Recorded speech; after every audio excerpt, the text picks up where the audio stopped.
করেছি। বাংলাদেশের মানুষ হানা ভোটের মাধ্যমে রাজনৈতিক বিষয় নিয়ে অনেকে বিভ্রান্তির চেষ্টা করছে। প্রিয় ভাই বোনেরা, আমাদেরকে সিদ্ধান্ত নিতে হবে।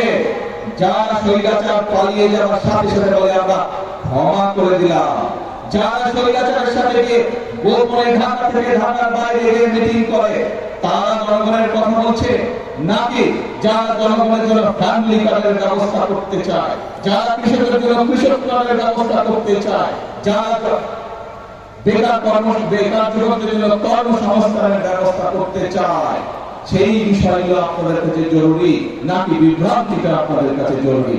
আমি বিশ্বাস করি বাংলাদেশের জনগণ শান্তি চায়, বাংলাদেশের জনগণ সমৃদ্ধি চায়, বাংলাদেশের জনগণ ভালোভাবে বেঁচে থাকতে চায়, এবং সেইগুলোই বাংলাদেশের জনগণ চায়। বিএনপি জনগণের সপক্ষে যে সকল কর্মসূচি প্রণয়ন করেছে সেই কর্মসূচিকে যে কোনো মূল্যে বাস্তবায়ন করতে হবে।